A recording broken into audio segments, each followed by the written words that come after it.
Daddy, ছেলে দুটো কেমন? ফ্রড বাস। না ড্যাডি, এরা সত্যিই বিজ্ঞানী। ড্যাডি কে বল। কি হলো বল? ড্যাডি, তুমি আমাদের জন্য ছেলে খুঁজছিলে না? এদের থেকে ভালো ছেলে আর পাবে না। আমরাও দুই বোন, ওরাও দুই ভাই, আমাদের দুজনেরই ওদের পছন্দ। আমি তোদের কথা বিয়ে দেবো না। চিনি না জানি না কোথাকার কে তার ঠিক নাই। ওদের গার্জেন আসতে বল, আগে ওদের সঙ্গে কথা বলি, তারপরে ভাবা যাবে। ঠিক আছে ড্যাডি। এই, তোকে সেদিন নাম্বার দিল না, ওই নাম্বারটাই ফোন কর। বল ওদের সঙ্গে আমরা দেখা করতে চাই।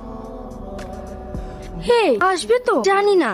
কি ব্যাপার হঠাৎ করে আমাদের এখানে ডাকলে? দেখুন, আমি সোজা সাপটা কথা বলতে পছন্দ করি। আমরা দুই বোন, আই হোপ কোম্পানির একমাত্র ওয়ারিস। ড্যাডি আমাদের জন্য ছেলে খুঁজছেন, কিন্তু আমাদের দুই বোনের আপনাদের দুই ভাইকে ভীষণ পছন্দ। হ্যাঁ, এই নিয়ে ড্যাডির সাথে কথা হয়েছে। যদি আপনারা দুজন আমাদের দুই বোনকে পছন্দ করেন, তবে ড্যাডি বলেছেন আপনাদের গার্জেন নিয়ে আসতে, তাহলেই বিয়েটা হয়ে যাবে। জোর করছি না, যদি আপনারা আমাদের পছন্দ করেন তবেই গার্জেন ডাকবেন। এটাই তো আমরা চাই। আমাদেরও তোমাদের ভীষণ পছন্দ, তোমরা তো দেখতে ভালোই। কি ভাবছেন? ভাবছি এখন ড্যাডি বাবু কোথায়? ড্যাডি বাবু কোথায় মানে? না মানে ড্যাডি তো কোম্পানি কাজ নিয়ে ভীষণ ব্যস্ত, তাই ড্যাডি আসবে কিনা সেটা নিয়েই ভাবছি। প্লিজ যা করে হোক ড্যাডিকে নিয়ে আসুন, নাহলে ড্যাডি এই বিয়ে দেবে না। তোমরা কোনো চিন্তা করো না, ড্যাডি আমার হাতে আছে। দরকার হলে টাকা দিয়ে রাজি করাবো।